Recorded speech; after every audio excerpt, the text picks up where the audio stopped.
नमस्कार दोस्तों। आज हम कुछ ऐसे कंपनीज देखेंगे जिनमें ग्रोथ मुझे काफ़ी अच्छा लग रहा है और margin of safety in stocks में मुझे ठीक ठाक लग रही है। तो वैल्यूएशंस थोड़ा मॉडरेट है इन कंपनीज में और क्वालिटी भी ठीक ठाक है इन कंपनीज के बैलेंस शीट्स की, राइट। तो the first company size silks, right. इस कंपनी का मार्केट कैपिटलाइजेशन 2700 करोड़ का है। इस कंपनी ऑर्गेनाइज रिटेल सेगमेंट में आती है, तो दुकानें हैं इस कंपनी की और ये साड़ियाँ बेचती है, जो तसर सिल्क जैसे साड़ियाँ होती हैं ना, सिल्क की साड़ियाँ, वो ये कंपनी बेचती है।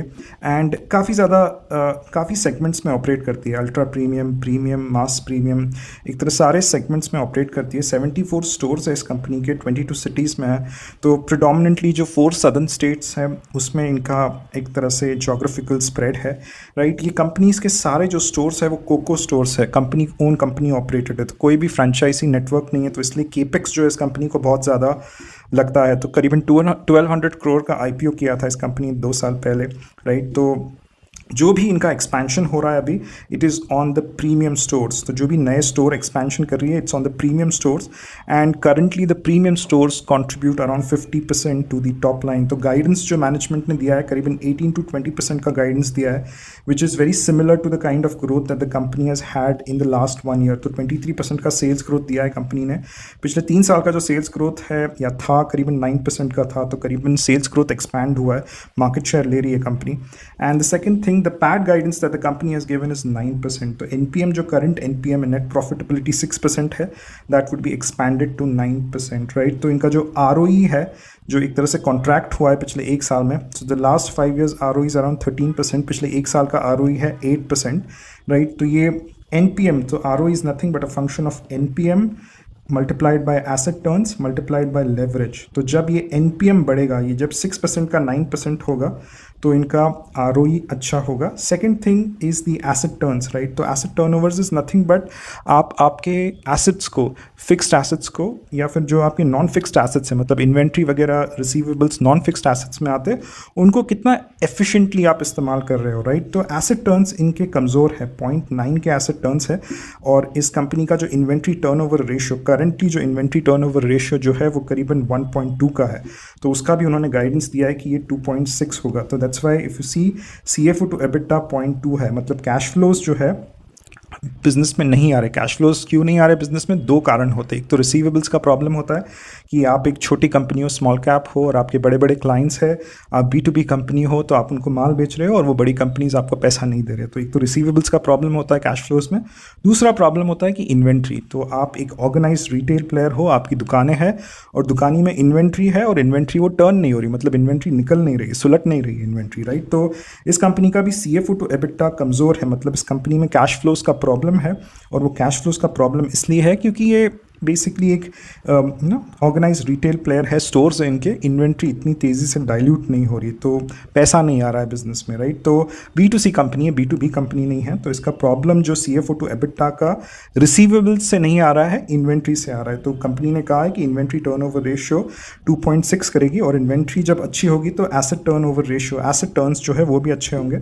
और अगर एसेट टर्न्स अच्छे होते हैं, NPM अच्छा होता है, तो फिर ROE जो है वो करीबन 15% 16% तक आ सकता है। जब ROE अच्छा होता है तो नॉर्मली ऐसे कंपनीज में मार्केट इन्वेस्ट करता है, राइट। तो डेट टू इक्विटी आप देखोगे तो 0.7 है, लगता ठीक ठाक है, बट इंटरेस्ट कवरेज रेशियो 7 है। तो कंपनी के बैलेंस शीट में जो भी डेट है, it is because of lease liabilities. तो जो भी स्टोर्स खरीदती है या फिर खरीदती नहीं है, स्टोर्स में जो भी ऑपरेट करती है, वो एक तरह से लीज पे लिए जाते हैं, जिसकी वजह से इंटरेस्ट कवरेज रेशियो थोड़ा ज़्यादा दिख रहा है एंड डेट टू इक्विटी 0.3 दिख रहा है, राइट। तो जो भी खर्चा है बैलेंस शीट पे, जो भी लाइबिलिटी, जो भी डेट का खर्चा है, वो लीज लाइबिलिटीज से एक तरह से कंपनी को आ रहा है, राइट। तो free cash flow negative company है, -14 करोड़ का फ्री कैश फ्लो है। तो मार्जिन ऑफ सेफ्टी ठीक ठाक है, पर बहुत ज़बरदस्त नहीं है, राइट। प्रॉफिट ग्रोथ इस कंपनी का काफ़ी तगड़ा एक तरीके से बड़ा है पिछले 1 साल में, right. So last 1 years profit growth is 50%, last 3 years profit growth has been 14%।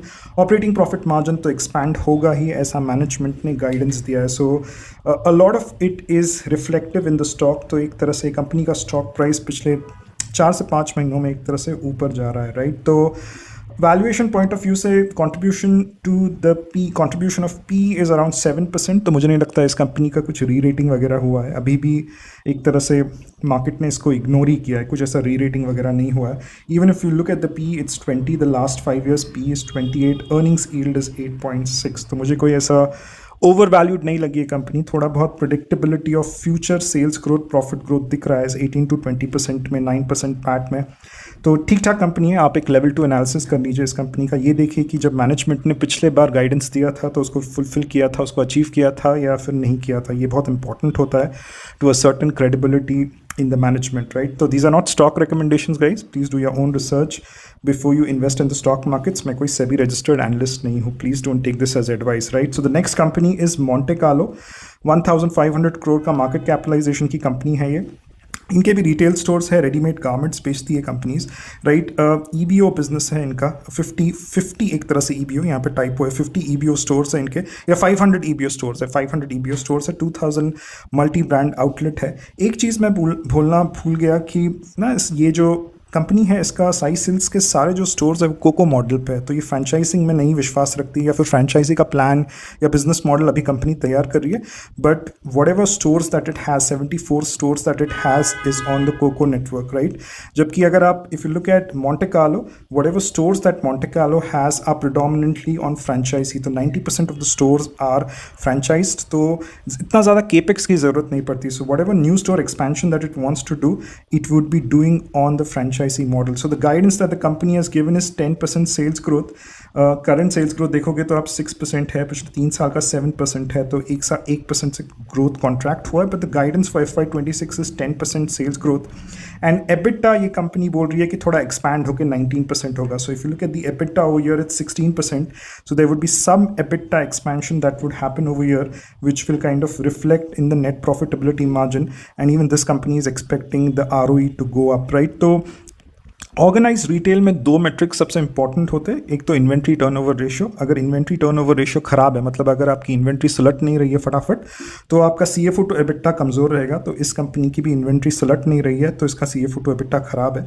इसके बैलेंस शीट पे डेट थोड़ा ज़्यादा है, 0.6 का डेट है, इंटरेस्ट कवरेज रेशियो इसका 3 है। तो as compare to the previous company, silk वाली कंपनी, इस कंपनी की बैलेंस शीट थोड़ी कमज़ोर दिख रही है, बट इसका फ्री कैश फ्लो पॉजिटिव है, 1235 करोड़ का फ्री कैश फ्लो पॉजिटिव एक तरह से कैश फ्लो है इसके बैलेंस शीट पे, राइट।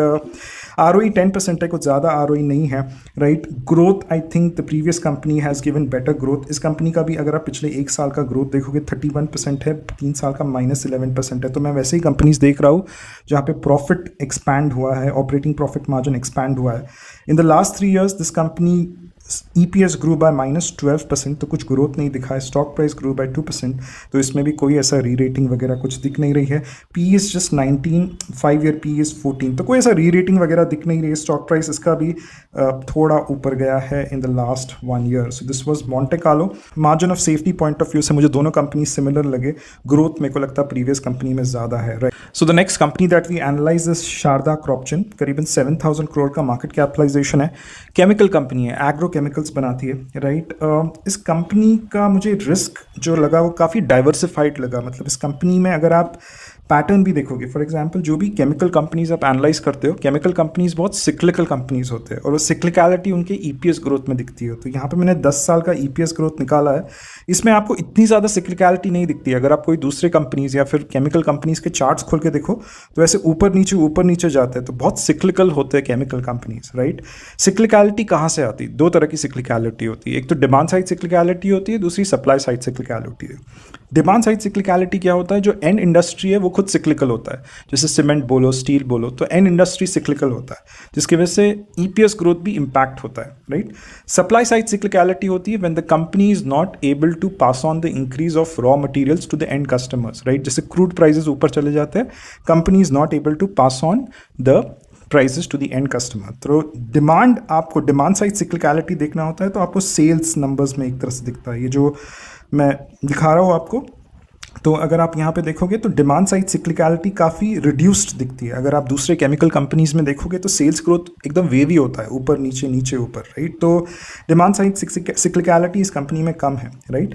दूसरा जो सप्लाई साइड सिक्लिकलिटी की मैंने बात की, अगर आप यहाँ पे देखोगे ऑपरेटिंग प्रॉफिट मार्जिन तो नहीं, ग्रॉस प्रॉफिट मार्जिन में सप्लाई साइड सिक्लिकलिटी दिखती है। तो जब भी ग्रॉस प्रॉफिट मार्जिन टूटता है, राइट, तो आपका ईपीएस ग्रोथ भी टूटता है और आपका कहीं ना कहीं स्टॉक प्राइस भी टूटता है, राइट। तो the company is not able to pass on the increase of raw materials to the end customer। तो इन सारे पैरामीटर्स को डिस्कस करने के बाद मैं शारदा क्रॉपचन के बारे में ये बोल सकता हूँ कि इस कंपनी ने अपने रिस्क को बहुत अच्छी तरह से मैनेज किया है। तो even if you look at the products over here, there are 2000 products, so there is no product concentration risk, right. There is no geographical kind of concentration risk. तो 45% बिजनेस ईयू से आता है, north America से 23% आता है, लैटाम से 20% आता है, मिडिल ईस्ट से 15% आता है। तो कोई ज्योग्राफिकल रिस्क नहीं है।